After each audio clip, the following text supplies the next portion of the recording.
What is going on, everybody? Welcome back to the Humm Baby Baseball channel. This is Eric, and today we're covering the Cincinnati Reds, a team that back in late 2019 I was super high on, super excited about. This was before all the craziness. Well, there was some craziness, but before insane 2020 that we had no idea was coming. And the Reds, they were one of the hottest teams in the offseason. They signed Nick Castellanos. They signed Shogo Akiyama from Japan. They signed Mike Moustakas. They were getting ready to compete, and they had an insane rotation. I felt they had done everything they had to compete in the Central, to win a division, to make it to the playoffs. Now, they did make it to the playoffs if we fast forward, but that's only due to the expanded playoffs, and then they got completely shut out by the Braves. They couldn't even score a run, got swept in the wild card series. So that was very disappointing. Good news is the pitching was there. The pitching did what it was supposed to. It was the offense that basically pulled a no-call, no-show. They didn't show up. They started to get a little better as the season went along, but very disappointing offensive year for the Reds. But I do want to get into that in a little bit, and I think there was some bad luck there. I think there was some underperformance. There was some slumpage, obviously, but I do think they will be better in 21 as far as the offense. As far as the pitching, yes, I have to face the elephant in the room, and it's a... But no, it's Trevor Bauer, the reigning 2020 Cy Young Award winner, has left in free agency.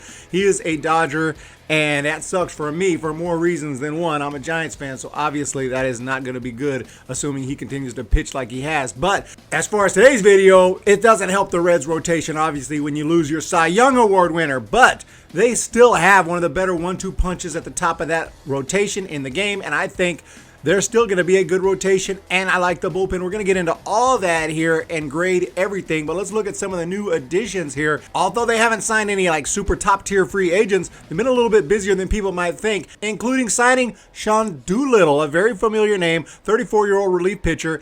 As recently as the 2019 postseason, he was a force, yielding just 2 runs and 6 hits over 10 innings of work, finishing off 4 of the Nationals' 12 postseason games, helping them win a World Series. And for most of his career, he was one of the better relief pitchers in the game. Unfortunately, last season, major injury issues, lost a lot of velocity on the fastball, could not get it done. Maybe he'll be healthy for 21. He's 34 years old. There's still a possibility he's got some years left in him. And that's what the Reds are hoping for, that he can provide some much-needed left-handed relief in that bullpen. The Reds also traded their closer, Raisel Iglesias, heading to the Angels for Noe Ramirez. And this was tough to swallow for Reds fans because it felt like a salary dump. But Noe Ramirez, he did pitch well in 2020 in 21 appearances. He gave up 15 hits. He had an ERA of exactly 3. He's got a career 9.8 strikeout per 9 rate, but he is a downgrade from Iglesias, who saved at least 55 games, 3 straight seasons, and had a great 2020 for them. Josh Osage is a guy who jumps at me because I know him from his days as a Giants prospect, but he never really panned out in the big leagues. He does have great stuff, or at least he had at one time, or he was known to have it. But never really worked out. Edgar Garcia, former Phillies prospect to keep an eye on. He has serious strikeout stuff, but also serious control issues. Kind of that's the thing, right? Also, Dwight Smith. No, not that Dwight Smith, but it's actually Dwight Smith's son. Used to be a big prospect in the Jays system, so that's nice right there. We'll see what he can do. And also, Jeff Hoffman came over from the Rockies in a trade. He'll get a crack at the rotation, but I'm thinking more likely long relief because he just hasn't been good in his big league career. We'll talk about that. Max Schrock also signed to be a utility infielder and a backup guy. So not a very eventful offseason, but there are some interesting names there. But let's get into the lineup, which didn't need a whole lot of work. It is not that much different than last season, although I think that maybe at some point, if not opening day, Jose Garcia could be in that lineup at shortstop. If not, Kyle Farmer was re-signed, so he could also play shortstop while Garcia gets more time in AAA if deemed necessary. So you got Freddie Galvis, by the way, if you're wondering, with the Orioles now. So let's start from the top. Shogo Akiyama, great all-around talent. Didn't exactly take Cincinnati by storm. He just hit .245 without a home run. But if you followed his stats during 2020, which I did, you'll know he was in the 100s for a large portion of the year.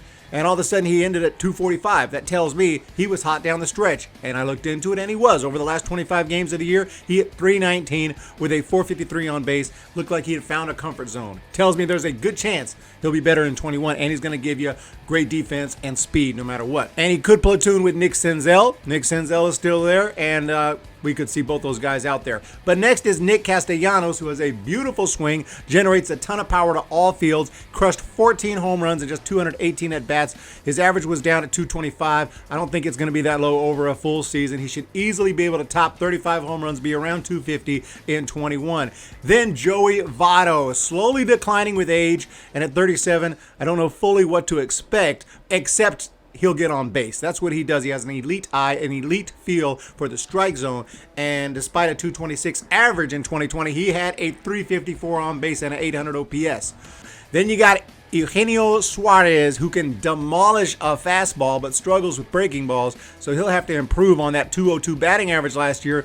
Of his 40 hits, 15 were bombs. Let's hope that with a full spring training and a semi-normal season, I don't want to say it's going to be a normal season, but maybe it'll be more normal than last year, and hopefully he'll be much better. Then you got Mike Moustakas, another power bat. He hit 230 with 8 home runs, so he's going to be looking for a bounce-back season with a full spring training, everything like everyone else. And Moustakas is pretty solid. I mean, he's a career 251 hitter, always good for at least 30 home runs, and he should be back to his normal self in 21, I would hope.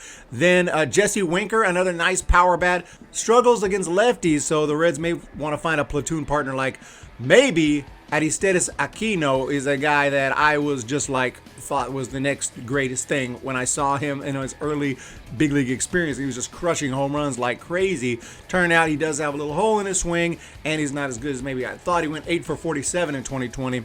But like I said, that massive power I've seen from the past just makes him a very interesting prospect to keep an eye on. And speaking of that, you got Jose Garcia, big-time prospect from Cuba, strong fielder, shown some promise at the plate, skipped a bunch of minor league levels last year, so he might need more development, as I was saying, but he can hit for power and steal bases. I'm really big on Garcia. If he doesn't start the year in the lineup, though, it'll be Kyle Farmer, who hit 266 in 2020, 329 on-base percentage. He can play almost any position, including catcher. He used to be a catcher all the time in the Dodgers organization. Speaking of that, Tucker Barnhart behind the dish, and he's a 2-time Gold Glover, left-handed hitter who struggles against left-handed pitchers, and that's why we're probably going to see Tyler Stephenson. He should get the bulk of starts against lefties, and he may even take over the regular starting role if last year's performance is any indication. He went 5 for 17 with 2 home runs. Not a good sample size, but this is one of their big prospects. He's going to be in there at some point, and Tyler Stephenson should be an upgraded catcher whenever he is deemed ready. So I honestly still like this lineup. And, like I said in my last preview about the Cubs, I don't think 2020 is trustworthy. I just don't think. I think it was the weirdest. It was the weirdest season, the weirdest year. I'm not saying it was the worst year. That's a personal thing. Everybody's personal, life is different. But just overall, I mean, that's the weirdest year ever. And not only did players not get a full spring training, it just got cut. They got ripped away from their routine. And so, there's reason to think that is part of the reason for the slumpage. And also, some advanced metrics would indicate that I looked into that the Reds are better offensively than what the raw numbers say. You got to look at their batting average on balls in play, which was historically bad and the worst in baseball, and that's kind of a luck metric. Now, you could try to say, well, maybe they just weren't hitting the ball hard, so they weren't getting hits. But they were top 10 on barreling up baseballs. So that tells me they were hitting the ball pretty hard, yet when they put the ball in play without not counting home runs, they weren't getting hits. Now, they did get shut out in those 2 playoff games, so there's something to be said there, but they were facing some elite Braves pitchers. So I really don't think the Reds' offense is that bad. I'm not going to give this lineup a terrible grade. I think it does lack, on-base talent. I think there's a lot of, home run or nothing types, which is not good. Maybe you need some more guys who can hit over 300. But, Vado is one, but like I said, he's kind of, past his prime, but, still going to get on base for you. So all that said, I mean, it's tough, but I think I'm going to give this lineup a B-, and I don't think I want to give it much worse than that. So that's the starting lineup for the Reds. Like I said, still decent, but I think the pitching the pitching is where it's at even now for the Cincinnati Reds. But obviously it's not going to be as strong without Bauer, like I said, but still impressive at the top. Sonny Gray, an elite slider, 3 other pitches he could throw, all with movement, and he impressed again in 2020 at 11.6 strikeout rate. And then Luis Castillo, one of the few starters in the league who can consistently touch 100 miles per hour, and his changeup is faster than a lot of starters' fastballs. It is deadly, and it drops right below hitters' bats. Tyler Malley had a super impressive season, 3.59 ERA, but 11.3 strikeout rate. I think he's trending towards an even bigger 2021.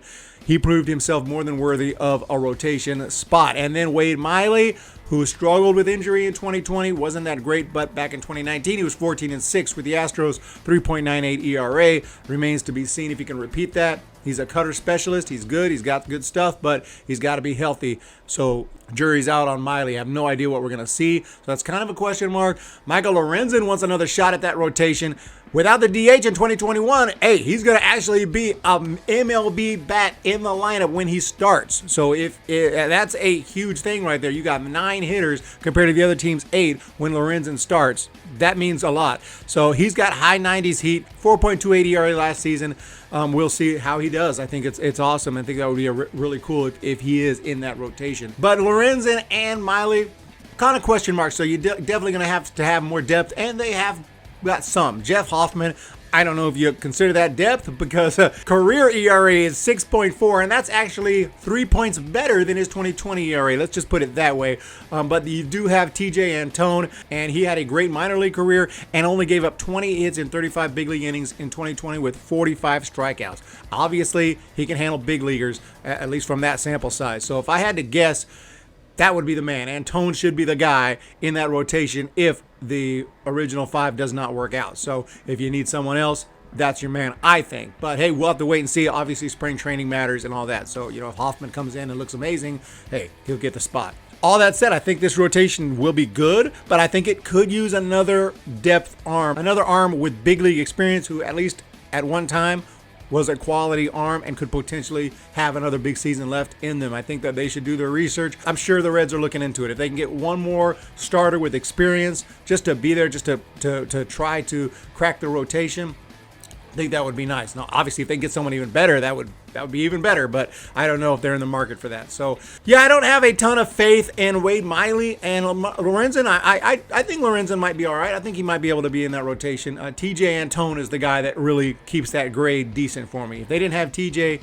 then I'll be really worried about the rotation. But I think they have enough here to at least throw out a quality starter 4 out of 5 games, which is pretty good. So we'll see what happens here in 2021. But for now, I'm going to give this starting rotation the grade of a B. Okay, now we got to talk about the bullpen. And the bullpen has some freaking names, and I'm actually liking it. Now, assuming Sean Doolittle doesn't show up to spring training hot and take over the closer's role, I think Amir Garrett is the man.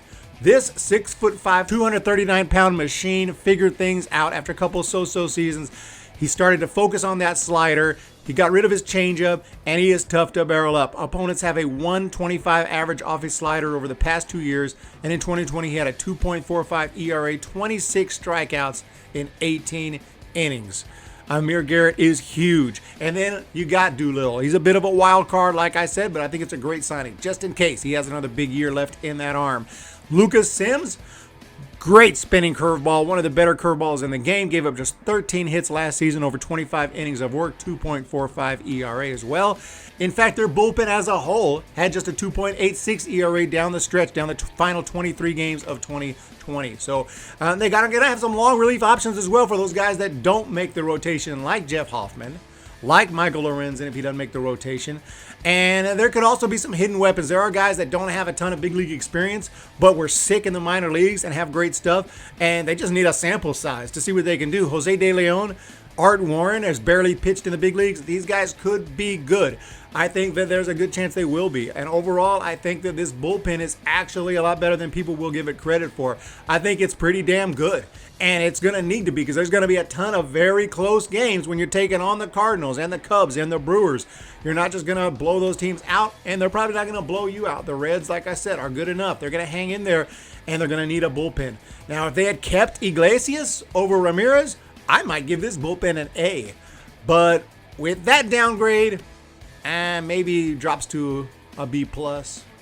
But then when you add Doolittle and the potential that Doolittle brings, and I look at the rest of this, and I have a lot of confidence in these arms. I like these arms. I'm going to give this bullpen an A-.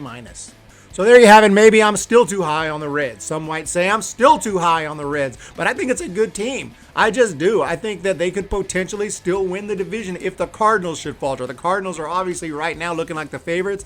I think the Cubs, even though they just signed Arrieta, are not as good as last season. I think the Brewers are not especially scary.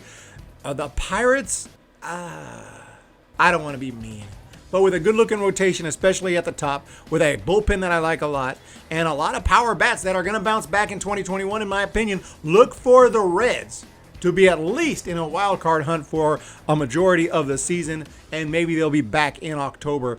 So I do like this team. I think they're going to be better. Hopefully they don't trade away any more of their big pieces, and I think that they should sign one more depth arm for the rotation, for at least to compete for a rotation spot. But as of now, I'm going to give the Reds as an overall team a B.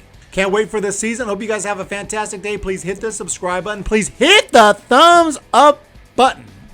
And we're going to talk to you next time. See ya! When the Giants come to town, it's bye-bye, baby.